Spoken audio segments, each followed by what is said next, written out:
आज की कहानी शुरू करने से पहले मेरी आप सभी से ये गुजारिश है कि अगर आप इस चैनल पर पहली बार आए हैं तो चैनल को सब्सक्राइब कर लीजिए। वीडियो अच्छी लगे तो इसे लाइक अवश्य कीजिएगा। तो चलिए शुरू करते हैं हमारी आज की कहानी। बात उस समय की है जब वैभव नगरी पर राजा जय सिंह का राज हुआ करता था। राजा जय सिंह एक बहुत ही अभिमानी और दुष्ट प्रवृत्ति का आदमी था। उसकी एक बहुत ही बुरी आदत थी, वो किसी भी सुंदर लड़की से जबरदस्ती विवाह कर लेता और फिर किसी न किसी बहाने से उससे नाराज होकर उसे कारागार में डाल देता। इस प्रकार से राजा ने अब तक कई स्त्रियों को कारागार में डाल दिया था। वैभव नगर के लोग भी उसके खिलाफ कुछ नहीं बोलते थे क्योंकि वो अपने क्रूर राजा से डरते थे। राजा अक्सर भेष बदलकर अपने नगर में घूमता था और अगर वो किसी को अपने खिलाफ बोलते हुए सुन लेता तो अपने सैनिकों को भेजकर उसे कारागार में डलवा देता। एक दिन की बात है, राजा ने एक चूड़ी बेचने वाले का वेश धारण किया और नगर में घूमने लगा। वो नजदीक के एक गांव में जा पहुंचा जहां पर कुछ स्त्रियां बातें कर रही थी। राजा ने उन औरतों को चूड़ियां बेचना शुरू कर दी। उसी गांव में एक गरीब किसान की बेटी कमला भी रहती थी जो बहुत ही सुंदर थी। कमला ने भी राजा से चूड़ियां पहनी। कमला की सहेलियों ने उससे मजाक में कहा, तेरे हाथों में चूड़ियां कितनी सुंदर लग रही है और तू खुद भी कितनी सुंदर है। अगर राजा की नजर तुझ पर पड़ गई तो वो तुझसे शादी कर लेगा और तुझे अपनी रानी बना लेगा। इस पर कमला ने कहा, उस दुष्ट राजा के साथ मैं कभी शादी नहीं करूंगी। तो एक सहेली ने चुटकी लेते हुए कहा, अगर राजा ने तुझसे जबरदस्ती ब्याह कर लिया तो क्या होगा। कमला ने जवाब दिया, अगर उसने ऐसा किया तो मैं उसे ऐसा सबक सिखाऊंगी कि उसकी अकल ठिकाने आ जाएगी। ये कहकर कमला अपनी सहेलियों के साथ वापस अपने घर चली गई। राजा ने कमला की सारी बातें सुन ली और मन ही मन में सोचने लगा, मैं इस लड़की से शादी अवश्य करूंगा, फिर देखूंगा कि ये मुझे कैसे सबक सिखाती है और इसके बाद मैं उसे किसी बहाने से कारागार में डलवा दूंगा। अगले दिन राजा ने अपने सैनिकों को कमला को पकड़कर लाने का आदेश दिया। कमला के माता पिता को गांव से बुलाया गया। बेचारे वे क्या करते, राजा का आदेश था, इसलिए कमला की शादी राजा से कर दी गई। शादी के बाद कमला ने अपने माता पिता से कहा, आप मेरी चिंता बिल्कुल भी मत कीजिएगा, मुझे मेरे भाग्य पर छोड़ दीजिए। ये सुनकर कमला के माता पिता रोते हुए अपने गांव वापस लौट गए। कुछ दिन ऐसे ही बीते।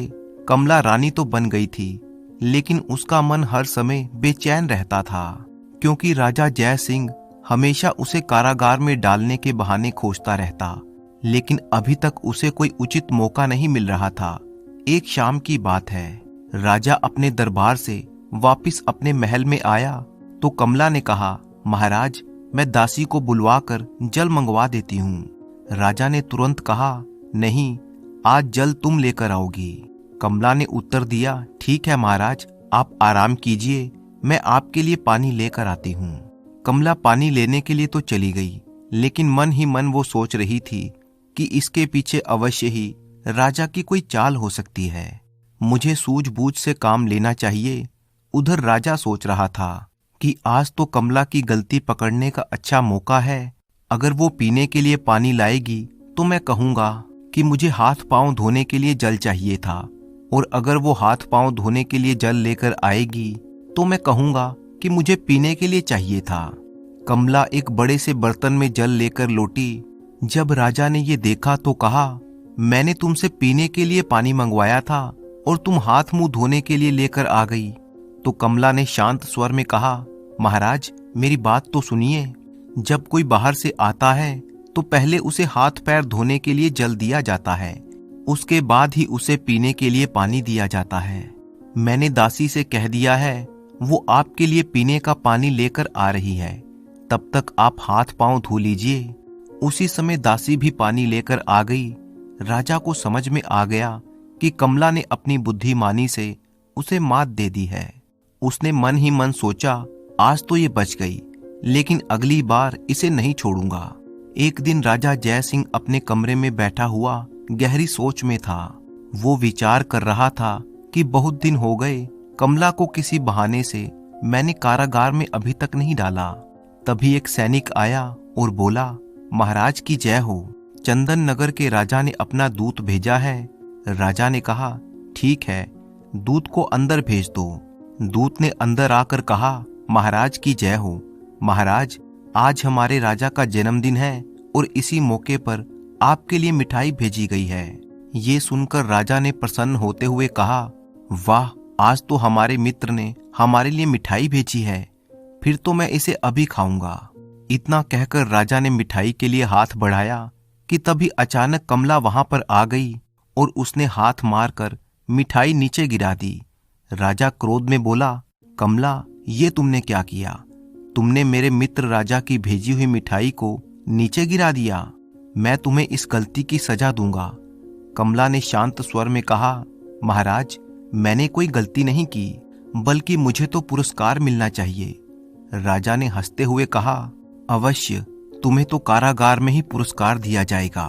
और फिर उसने सैनिकों को आदेश दिया कि कमला को बंदी बनाकर ले जाओ और इसे कारागार में डाल दो।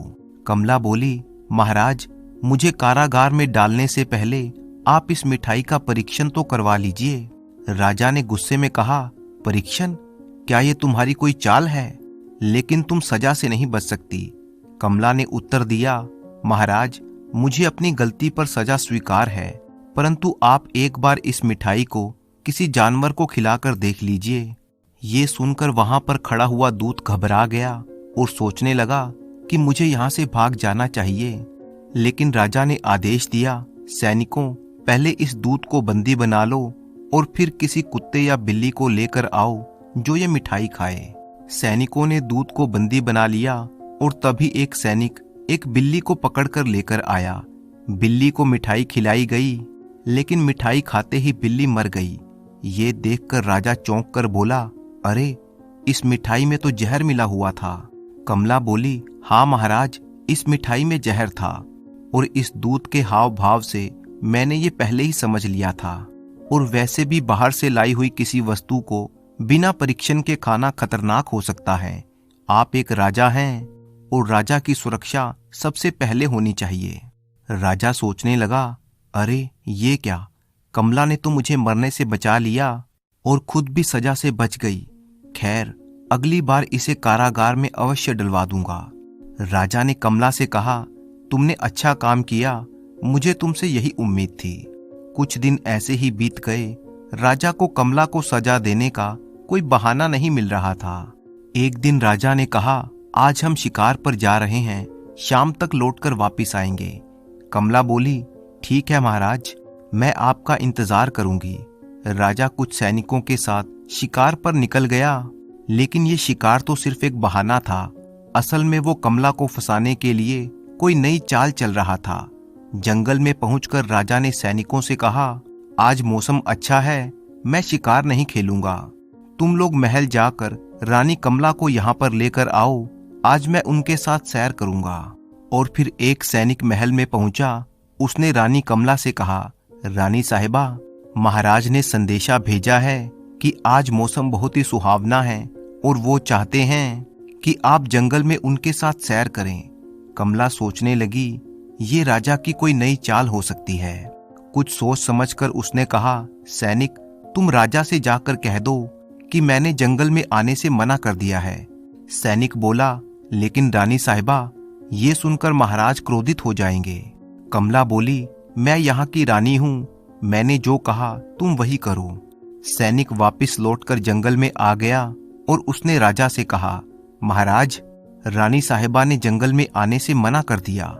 ये सुनकर राजा गुस्से में आकर बोला, उसने मेरे आदेश को मानने से इनकार किया, उसे इस अपराध की सजा अवश्य मिलेगी। अभी महल के लिए वापस चलो। महल में पहुंचते ही राजा सीधा कमला के कमरे में गया और गुस्से में कहने लगा, कमला, हमने तुम्हें जंगल में बुलाया था, लेकिन तुमने वहां पर आने से मना कर दिया और मेरे आदेश का उल्लंघन किया है। आज तुम्हें इस अपराध की सजा अवश्य मिलेगी।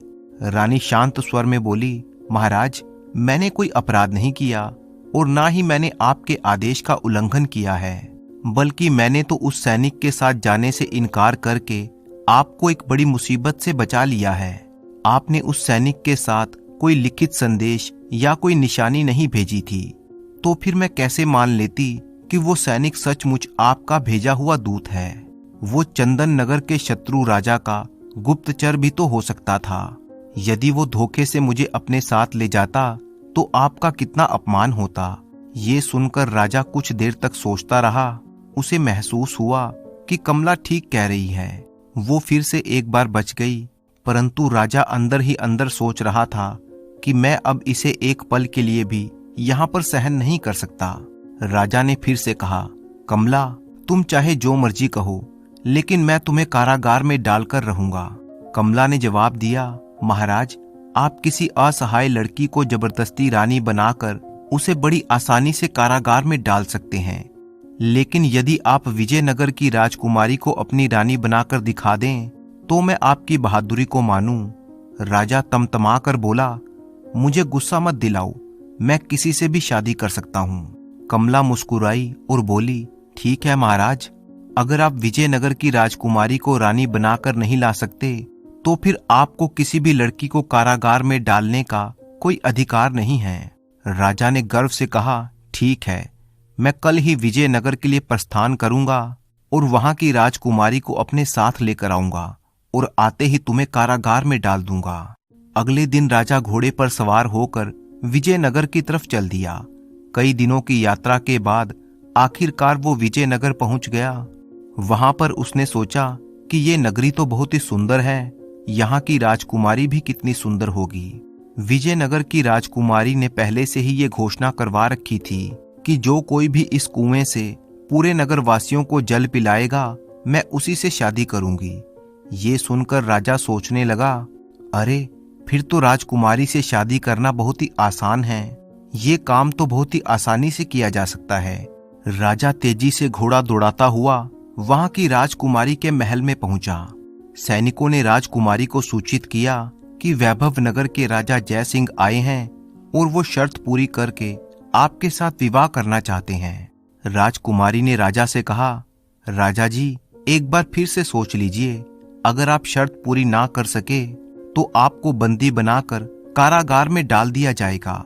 वहां पर पहले से भी कई राजा बंदी हैं। राजा ने पूरे आत्मविश्वास से कहा, मुझे आपकी शर्त मंजूर है और मैं उसे अवश्य पूरा कर लूंगा। सैनिकों को आदेश दिया गया कि आज की रात राजा को अतिथि गृह में रखा जाए और कल सुबह से पानी पिलाने का काम शुरू किया जाएगा। अगले दिन सुबह राजा जय सिंह ने कुएं से पानी निकालकर नगरवासियों को पिलाना शुरू कर दिया। सुबह से दोपहर हो गई और फिर शाम हो गई, लेकिन नगरवासियों की भीड़ कम होने का नाम ही नहीं ले रही थी और अब तक राजा बुरी तरह से थक चुका था। वो सोचने लगा, अब तो खड़ा होना भी मुश्किल हो गया है, ये भीड़ तो खत्म होने का नाम ही नहीं ले रही, अब मैं क्या करूं। और फिर जब राजा कुएं से पानी निकालने के लिए उठा तो उसके कदम लड़खड़ा गए और वो कुएं की मुंडेर पर ही गिर गया। नगरवासी बोले, देखो राजा गिर पड़ा, कोई इसे उठाओ। लेकिन वहां पर खड़े हुए सैनिकों ने कहा, ठहरो, राजा को कोई हाथ नहीं लगाएगा, हम इन्हें बंदी बनाकर राजकुमारी के पास ले जाएंगे। राजा सोचने लगा, हे भगवान, मैं क्या सोचकर आया था और क्या हो गया। सैनिकों ने राजा को बंदी बना लिया और उसे राजकुमारी चंद्रा के पास ले गए। राजकुमारी ने गंभीर स्वर में कहा, राजा जय सिंह, आप मेरी शर्त को पूरा करने में नाकामयाब रहे, अब आपको कारागार में रहना होगा। राजा को कारागार में डाल दिया गया। कुछ दिनों तक राजा वापिस नहीं लौटा तो उधर उसकी पत्नी कमला को चिंता होने लगी। उसने अपने कुछ जासूसों को राजा की खोज के लिए भेजा और कहा कि मुझे महाराज का पता लगाना है, इस काम के लिए तुम लोगों को अच्छा इनाम भी दिया जाएगा। कुछ दिनों के बाद जासूस लौटकर आए और उन्होंने बताया कि महाराज जय सिंह को विजयनगर में बंदी बना लिया गया है। वे राजकुमारी की शर्त हार गए थे।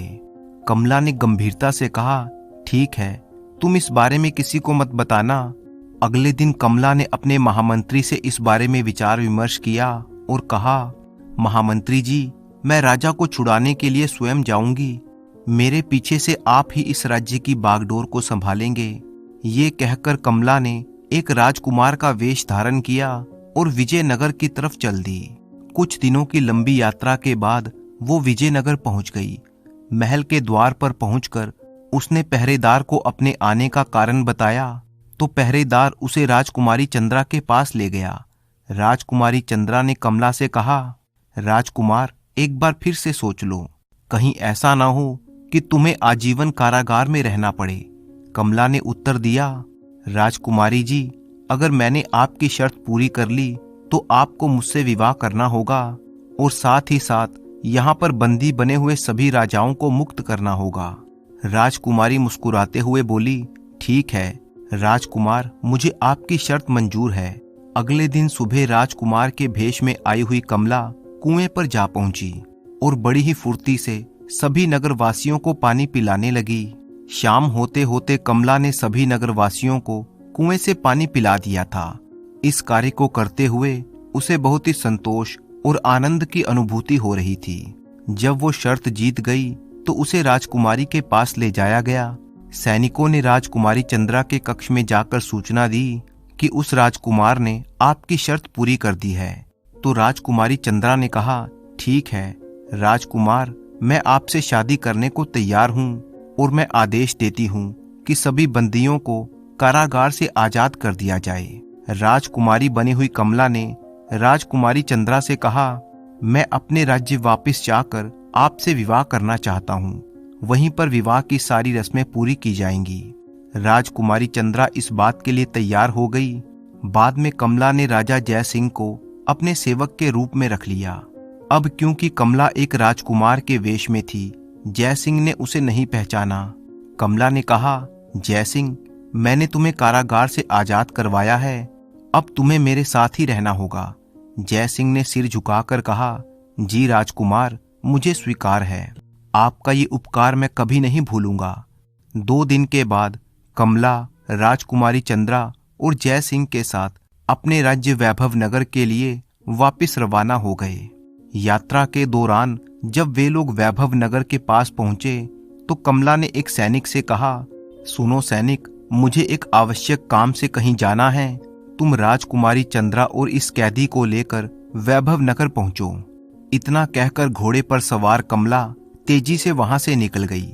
जब राजकुमारी चंद्रा और जय सिंह सैनिकों के साथ अपने राज्य वापस पहुंचे तो जय सिंह ने सोचा, अरे मैं तो अपने नगर वापस आ गया हूँ, अब मुझे डरने की क्या बात है, यहाँ का तो राजा मैं हूँ, इसलिए मैं ही इस राजकुमारी को भी अपने महल में लेकर जाऊंगा। राजा ने ऊंचे स्वर में कहा, सुनो, मैं इस नगर का राजा जय सिंह हूँ, तुम सबको मेरा आदेश मानना होगा, नहीं तो मैं अपने सैनिकों से कहकर सबको कैद खाने में डलवा दूंगा। इसके बाद जय सिंह सबको अपने महल में ले गया। महल में पहुंचते ही जय सिंह ने कमला को अपने कक्ष में बुलवाया। कमला ने पूछा, आप आ गए महाराज, कई दिनों से मैं आपकी प्रतीक्षा कर रही थी। जय सिंह ने गर्व से कहा, मैं विजयनगर की राजकुमारी चंद्रा को अपनी रानी बनाकर लाया हूँ, अब तुम्हें शर्त के अनुसार कैद खाने में जाना होगा। कमला राजकुमारी चंद्रा के पास जाकर बोली, राजकुमारी चंद्रा, तुम तो सचमुच बहुत ही सुंदर हो, लेकिन क्या सच में महाराज ने आपको शर्त जीतकर रानी बनाया है? जय सिंह ने उत्तर दिया, राजकुमारी चंद्रा तुम्हारे सामने बैठी है, फिर भी तुम ऐसा प्रश्न क्यों कर रही हो? कमला ने गंभीर स्वर में कहा, महाराज, दरअसल आप झूठ बोल रहे हैं, ये तो मुझे पता है, क्योंकि राजकुमारी चंद्रा और मैं सहेलियां हैं। जिस राजकुमार ने राजकुमारी चंद्रा की शर्त पूरी की थी वो कोई और नहीं बल्कि मैं खुद थी। कमला ने आगे कहा, मैंने और राजकुमारी चंद्रा ने मिलकर ये योजना बनाई थी। ये सारा नाटक सिर्फ आपको सबक सिखाने के लिए किया गया था, ताकि आप अपनी झूठी शान और अभिमान को त्याग सकें और एक बेहतर इंसान बन सकें। और फिर कमला ने पूरी घटना विस्तार से राजा जय सिंह को बता दी। सारी सच्चाई जानकर जय सिंह बहुत ही शर्मिंदा हुआ। उसने कमला से कहा, कमला, मुझे क्षमा कर दो, आज तुमने मेरी आंखें खोल दी। अपने झूठे अभिमान के कारण मैं तुम्हें पहचान ना सका, लेकिन अब मुझे बहुत ही पछतावा है। इसके बाद राजा जय सिंह ने अपने कारागार में बंद सभी औरतों को मुक्त कर दिया। राजकुमारी चंद्रा भी अपने राज्य वापस लौट गई। महाराजा जय सिंह और कमला अब एक साथ खुशी खुशी रहने लगे। राजा ने अपने अभिमान को त्याग दिया और रानी के साथ सुखपूर्वक जीवन बिताने लगा। तो दोस्तों, अगर आपको ये कहानी पसंद आई है तो इसे लाइक कीजिए, चैनल को सब्सक्राइब कीजिए और साथ ही अपने अच्छे अच्छे कमेंट करना बिल्कुल मत भूलिएगा। तो मिलते हैं आपसे किसी अगली कहानी में।